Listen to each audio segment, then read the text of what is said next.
사람이 살아가는 것, 가장 기초적으로 목숨이 연명되는 것, 그거를 생존이라고 한번 표현해 볼 수 있겠습니다.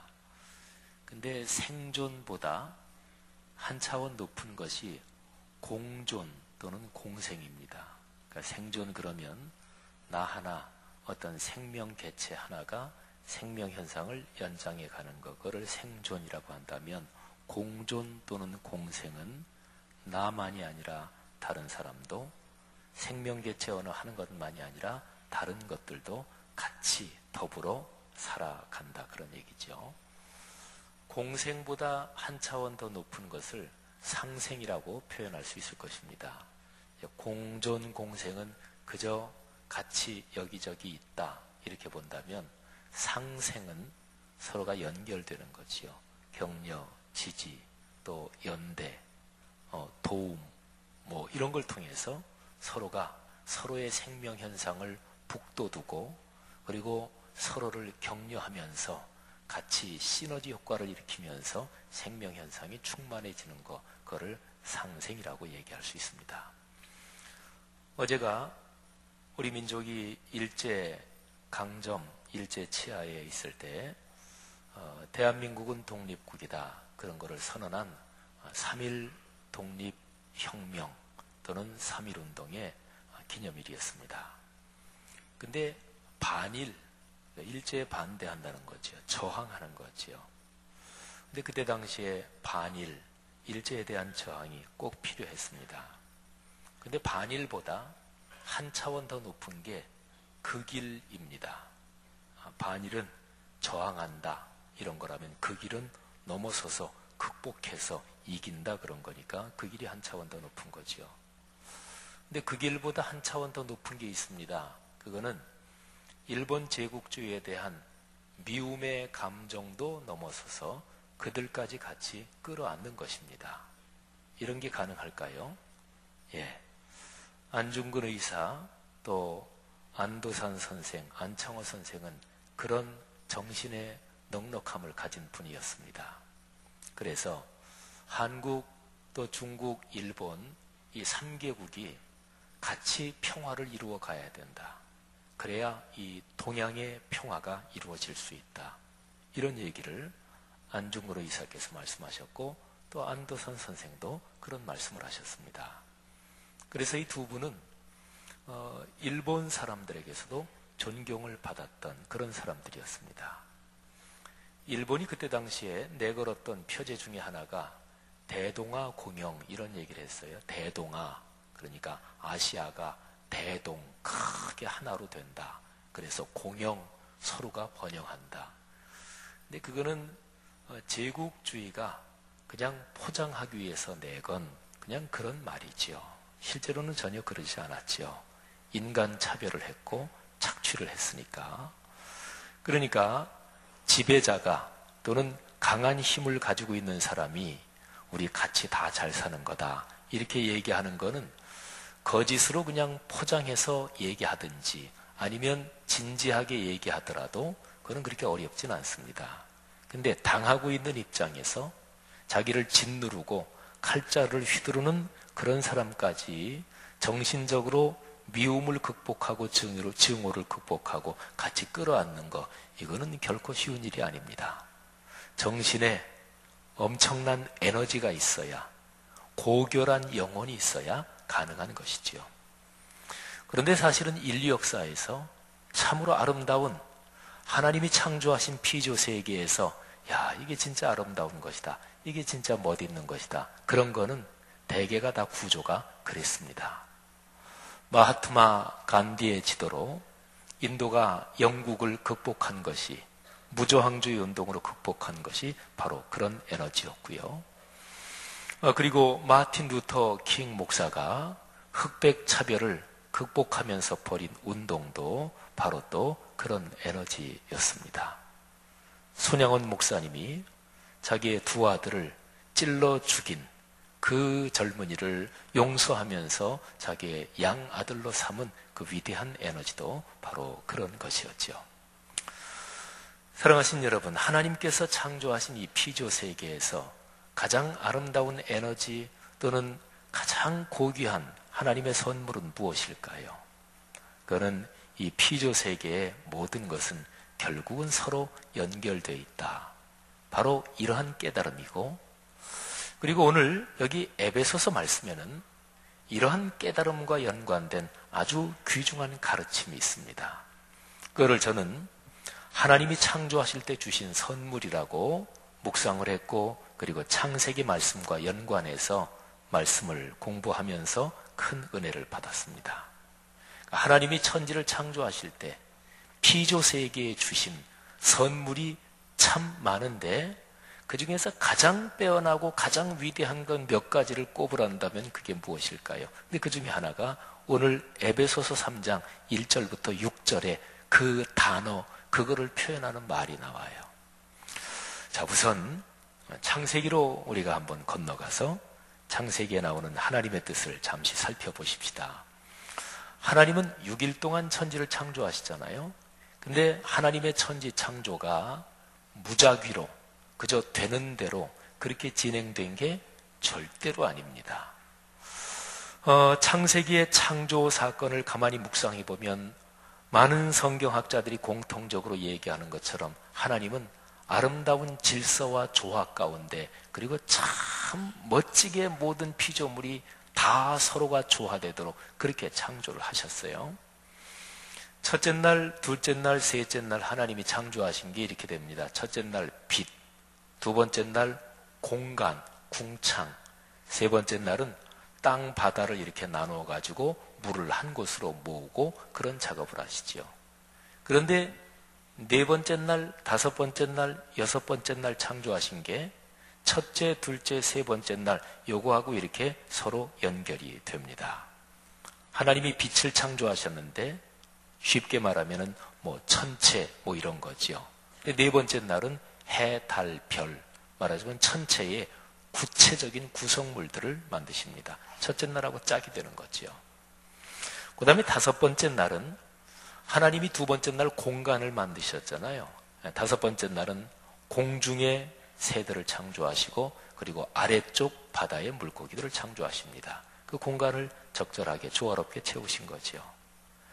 여섯 번째 날은 하나님이 물하고 땅을 나누신 그건데, 땅 위의 모든 길짐승들, 이제 그거를 창조하십니다.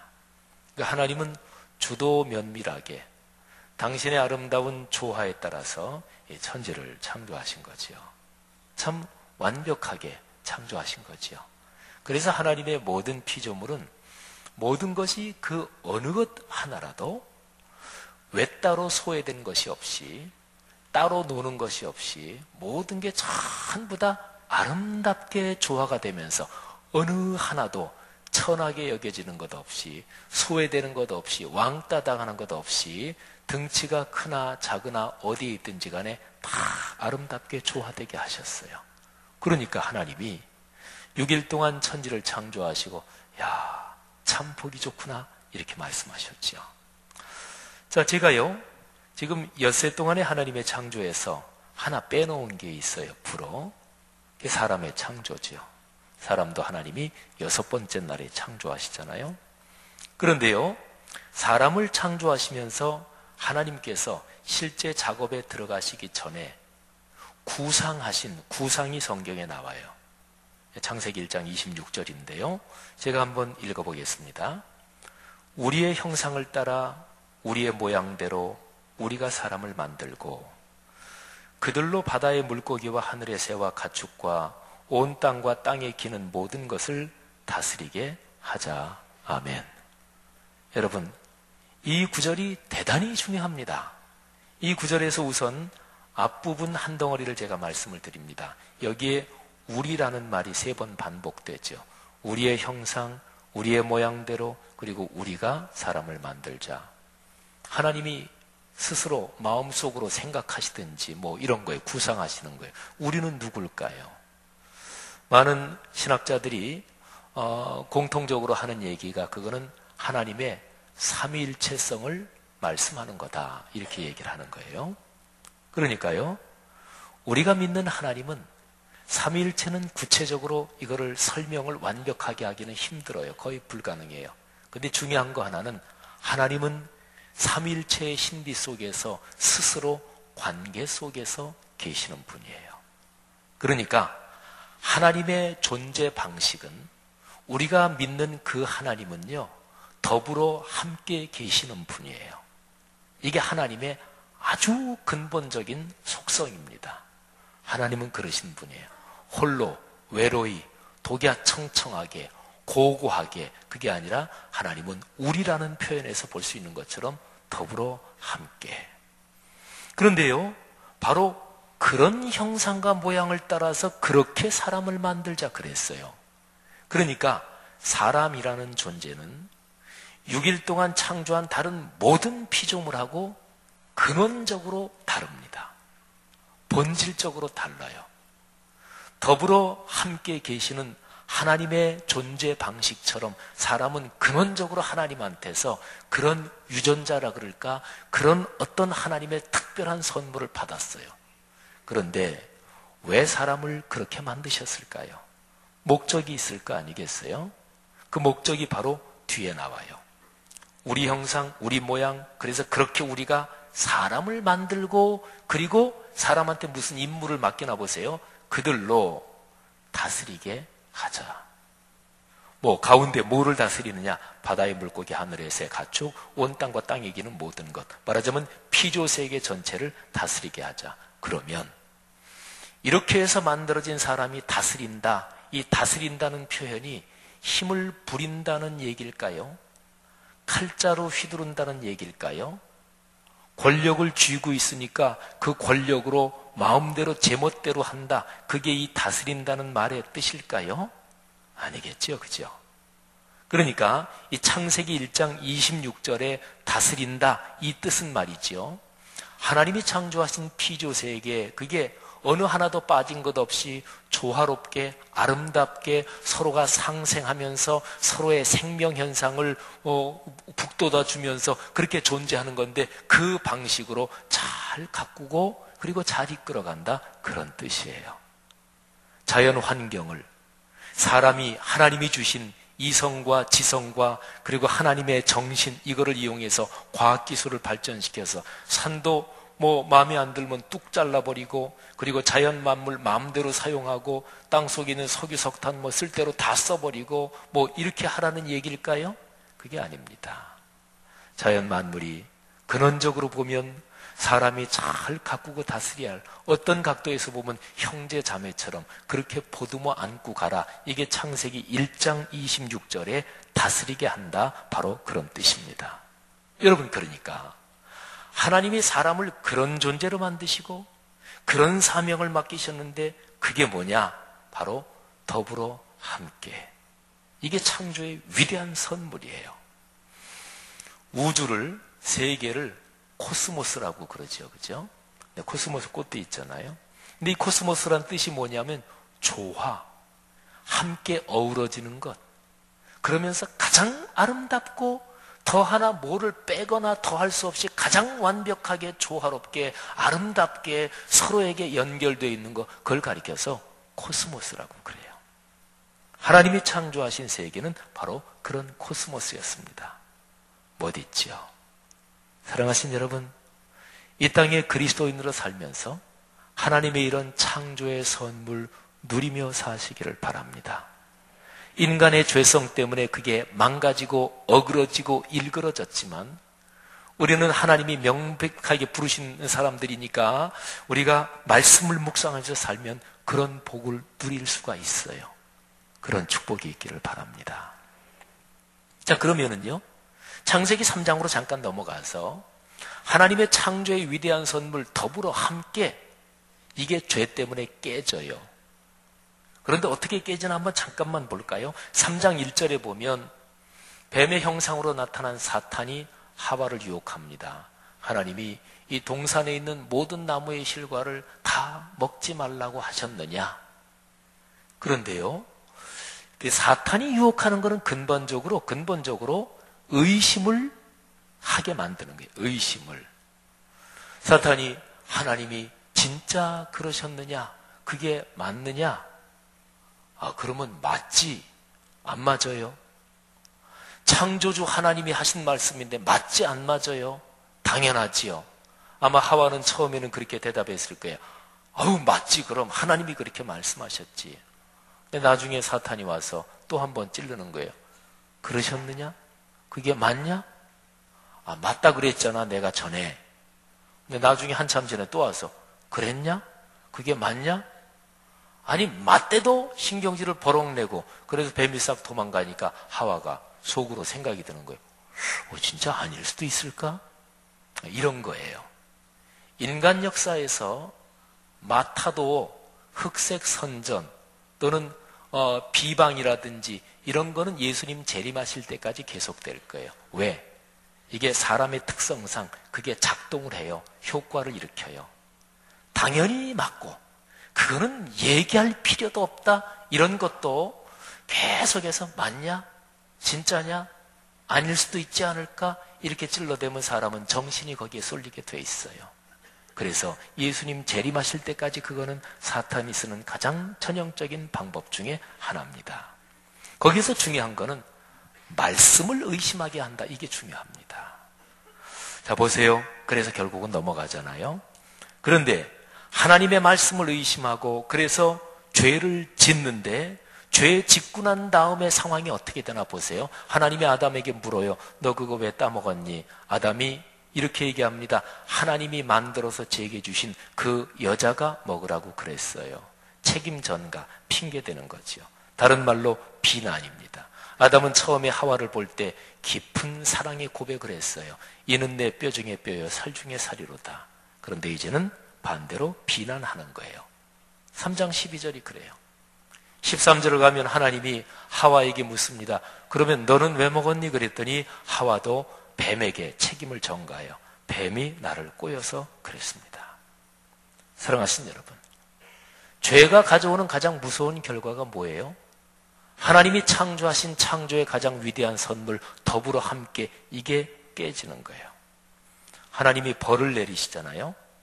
근데 하나님이 내리시는 형벌을 보면 더불어 함께 이게 깨져서 힘들고 고통스러운 상황이 거기에 다 연관이 되어 있어요. 여자의 후손과 뱀의 후손이 싸울 것이다. 말하자면 창세기의 범죄 사건 이후로 하나님이 창조하신 피조세에게는 거대한 영적 전쟁이 계속 진행이 되는 거예요. 더불어 함께가 아니죠. 이게 말하자면 찌그러지고 서로가 깨지고 싸우는 거죠. 3장 16절에 보면 하나님께서 하와에게 너는 남편을 사모할 것이며 남편은 너를 다스릴 것이다. 원래 남녀관계, 인간관계가 그런 게 아니거든요. 그런데 이게 더불어 함께가 깨진 그 형벌이에요. 17, 18절에 보면은 땅은 가시덤불과 엉겅퀴를 낸다. 너는 땀 흘려 수고해야 땅의 소산을 먹을 것이다. 사람과 땅, 사람과 자연이 더불어 함께가 아니라 뭔가 비틀린, 그래서 고통스러운 관계가 되는 거죠. 19절에 보면은 너는 흙이니 흙으로 돌아갈지니라. 여러분 이 구절을 잠시 묵상하면 죄 짓기 전에는 사람은 흙으로 돌아가지 않았습니다. 이 구절이 말씀하고 있는 바는 그거예요. 근데 흙으로 안 돌아가고 그러면 사람은 어떻게 했느냐, 영원히 살았느냐, 어떻게 했느냐, 그 아주 자세한 거는 몰라요. 성경에 기록이 안 돼 있으니까. 그러니까 19절 말씀에 근거해서 명확하게 하나는 말씀드릴 수 있는 거는 범죄하기 전에는 사람은 육신의 생명이 끝나고 흙으로 돌아가지 않았다. 이거 하나는 성경적으로 확실하지요. 근데 흙으로 돌아간다. 이거는 사람이 범죄하기 전에는 영원하신 하나님과 어떤 긴밀한 깊은 관계를 맺고 있었다. 그게 바로 우리의 모양과 우리의 형상을 따라 바로 그런 거예요. 근데 흙으로 돌아간다. 말하자면 사람이 하나님과 같이 맺고 있는, 하나님과 더불어 함께 사는 이 가장 중요한, 그게 깨져서 흙으로 돌아간다. 이게 이제 타락 후의 모습입니다. 죄가 무섭죠, 그죠? 죄가 너무너무 귀한 것을 파괴하잖아요. 여러분, 사람의 병 중에서 암을 비롯해서 사람의 제일 중요한 부분을 공격하고 파괴하는 그 병은 무서운 거예요.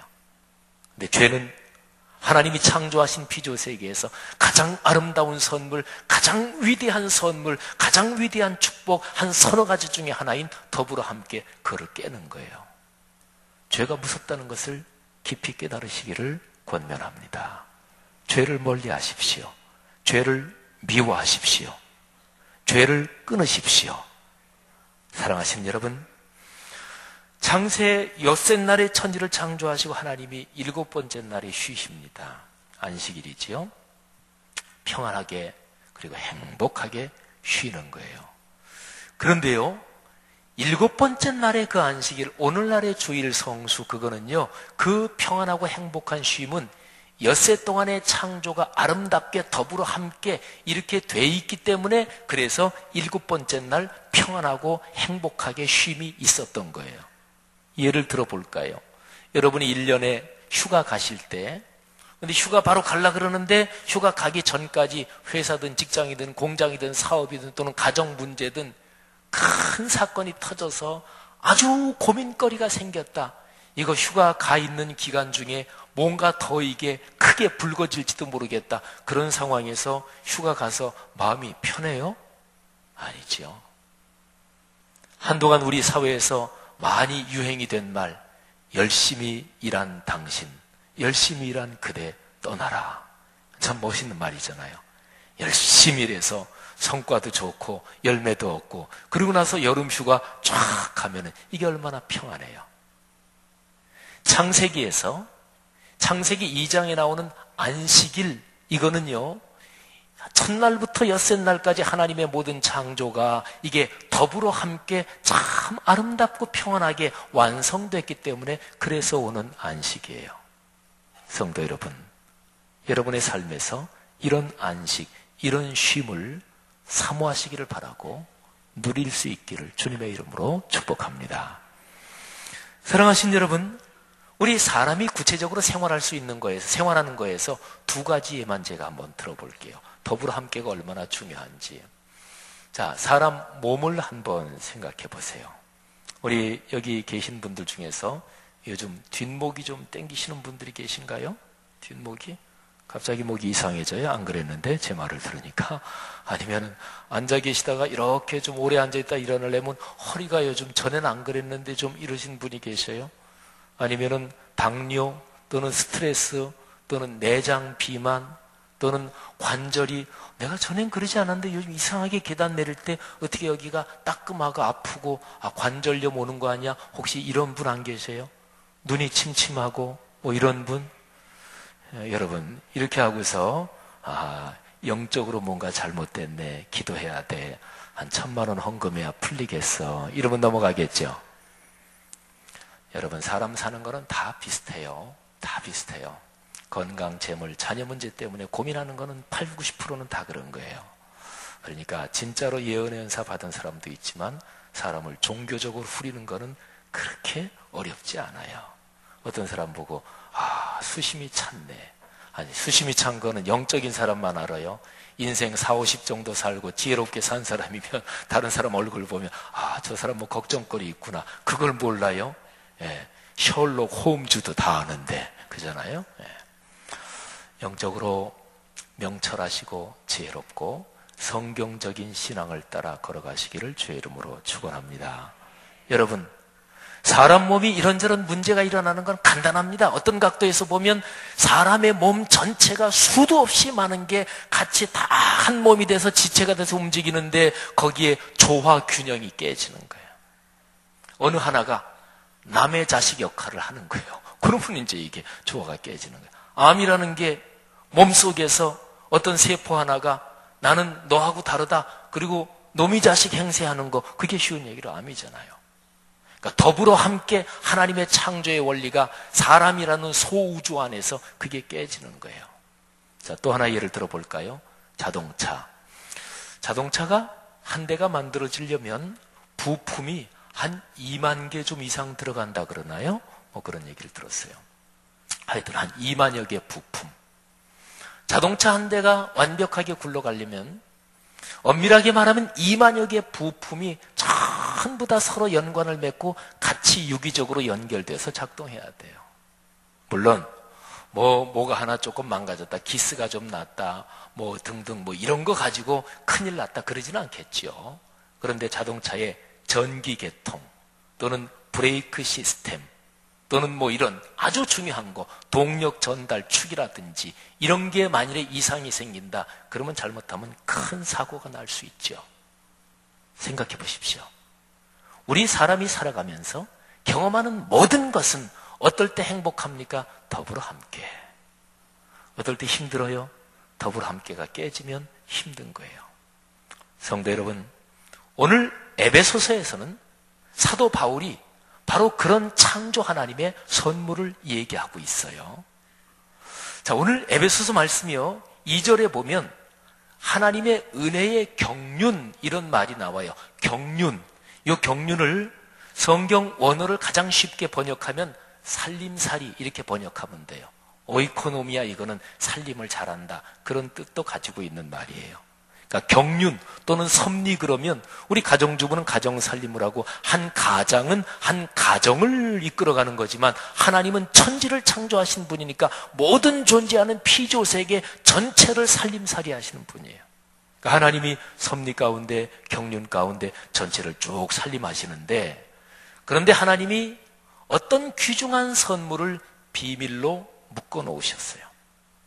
그건 하나님이 묶으신 건 사실은 아니에요. 하나님이 사람에게 주셨는데 사람이 제 발로 차버린 거예요. 범죄 사건을 통해서 사람이 제 발로 찼어요. 그래서 이게 비밀로 그게 묶여버렸어요. 그래서 오늘 본문 말씀 3절 4절에 보면 비밀이라는 말이 나와요. 내게 비밀을 알게 하셨다. 내가 그리스도의 비밀을 깨달았다. 그런데 그 비밀이 말이지요, 하나님께서 그 전 시대에는 얘기를 안 해주셨어요. 봉인하셨어요. 닫아두셨어요. 그래서 5절 말씀에 보면 다른 세대에서는 사람들의 아들들에게 알리지 않으셨다. 근데 언제 알리셨느냐? 예수 그리스도께서 이 땅에 오셔서 십자가를 지시고 그 십자가 사건을 통해서 5절 앞부분 보니까 그의 거룩한 사도들과 선지자들에게 성령으로 나타내셨다, 알리셨다. 그게 뭘까요? 하나님이 오랫동안 비밀로 묶어 놓으셨어요. 근데 드디어 때가 되니까 하나님이, 아, 그래, 내가 계획한 때가 됐다. 이제 그거 봉인을 띄어야 되겠다. 그거 오픈해야 되겠다. 그리고 오픈하셨단 말이에요. 요한복음에 보면 다른 사복음서도 마찬가지인데 요한복음에 그게 아주 명백해요. 예수님이 사역하시면서 아직 내 때가 되지 않았다. 아직 때가 이르지 않았다. 이런 말씀을 여러 번 하셔요. 그런데 드디어 십자가 사건이 거의 다가올 때 드디어 때가 이르렀다, 이 말씀을 하셔요. 그러니까 하나님께서 저 태고적에 인간이 범죄함으로써 잃어버린 그 귀중한 선물을 하나님이 비밀로 묶어 놓으셨어요. 그리고 하나님은 머릿속으로 존재하는 모든 것을 살림살이 하시면서 생각하셨어요. 그래, 큰 틀에서 이렇게 하다가 그래, 요때쯤 그 비밀을 열어준다. 사도 바울은 말합니다. 하나님이 계시로 내게 비밀을 가르쳐 주셨다.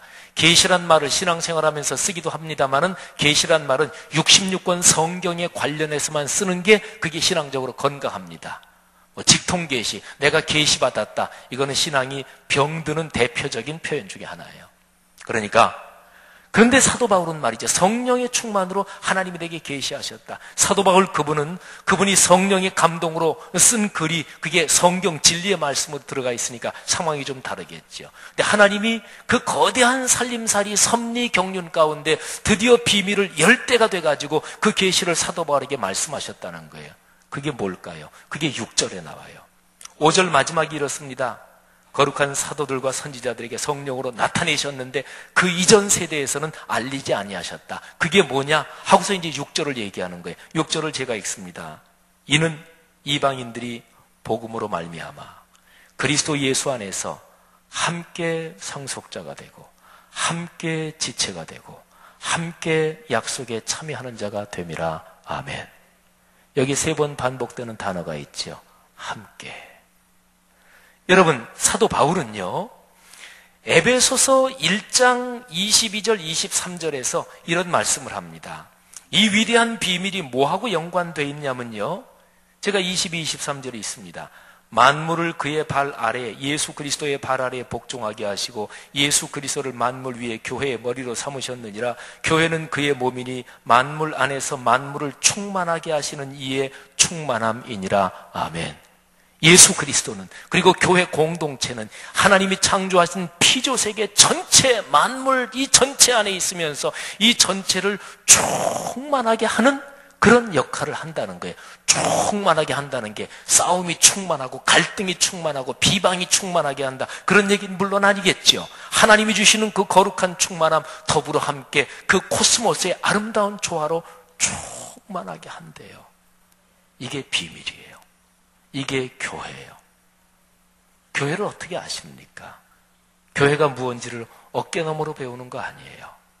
성경에 써있는 대로 배우고, 그리고 그거를 붙잡고 살아야 돼요. 성경에 써있는 교회의 모습을 어떨 때 깊이 묵상하고 열심히 공부하면서 정확하게 보면 성경에 써있는 교회의 모습하고 우리가 현재 사는 이 땅의 오늘날 세계 현실의 교회의 모습은 너무도 차이가 커요. 그래도 성경에 있는 교회의 모습을 붙들고 가는 거예요. 기도하면서, 헌신하면서.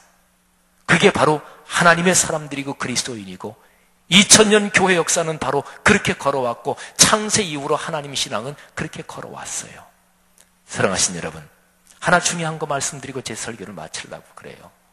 6절 말씀에 보니까 이방인들이 복음으로 말미암아 그리스도 예수 안에서 함께 상속자, 함께 지체, 함께 약속에 참여자. 근데 이방인들이 복음으로 말미암아, 그리고 이방인들이 누구와 함께 한다는 얘기예요?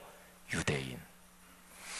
여러분, 유대인은요, 그 당시 로마가 통치하고 있던 세계에서 자기 민족 아닌 모든 다른 사람들을 이방인이라 그랬고, 이방인을 지옥의 땔감으로 여겼어요.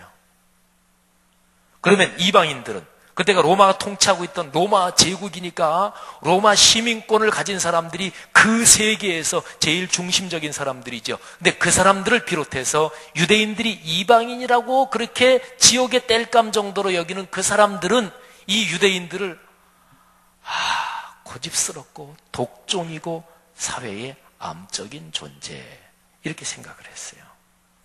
사랑하신 여러분, 이런 상황 속에서 이방인과 유대인이 같이 잘 살아요. 같이 사는 정도가 아니라 진짜로 한 가족처럼 사랑해요. 이런 일은 얼마나 큰 기적일까요? 그게 교회예요. 사랑하신 여러분, 어떤 사람은 그렇게 생각할지 몰라요. 로마 제국이 타락하고 부패하고 그랬으니까 사회가 불안하고 뒤숭숭하고, 그래서 사람들이 뭔가 어디 의지할 때를 찾고 그런 상황에서 초대교회가 부흥됐겠지. 아니에요. 로마 제국이 1000년 역사거든요. 대개 주전 500년부터 주후 한 500년까지 1000년이 이어지거든요. 근데 예수님이 주전과 주후의 사이 정도잖아요. 그러니까 로마 제국 1000년 역사에서 가운데쯤 부분에 예수님이 오셨고, 초대교회 신약 성경이 기록된, 신약 성경 문헌이 기록된 시기가 적어도 100년 지나기 전, 요 다 안쪽인데, 요 때는요, 로마 제국이 1000년 역사에서 제일 강력할 때, 제일 번성기 때, 제일 찬란하게 꼽힐 때예요. 사회가 불안해서 예수 믿었다고요? 아니에요.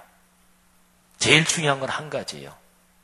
유대인과 이방인이 하나가 돼서 하나님의 가족 공동체를 형성한 거예요. 사랑하신 여러분, 이게 교회입니다. 그리고 이게 바로 하나님이 창조할 때 주신 선물이에요. 더불어 함께. 행복하게 살고 싶으십니까? 불행하게 살고 싶은 사람은 아무도 없어요. 근데 인간이란 존재가 현명한 것 같아도 자기 발등을 찍는 경우가 사실은 상당히 많죠. 이게 죄가 인간의 눈을 가리워서 그래요. 성도 여러분들이요, 창조의 위대한 선물 더불어 함께 이 성경적인 가치관, 이 성경의 핵심 가르침을 꼭 가슴에 끌어안고 인생길을 걸어가십시다. 그래서 우리 한국 교회가 이 땅의 모든 것을 다 포용하고, 한국 민족이 일본, 중국 다 포용하고, 이 온 피조세계 모두가 하나님이 만드신 귀한 피조물들임을 인식하고, 사람은 특히나 다 귀하고 끌어안아야 될 대상임을 인식하고, 그리고 그런 사람, 그런 가정, 그런 가문에 하나님이 축복하시는 거예요. 이게 성경적인 축복이에요.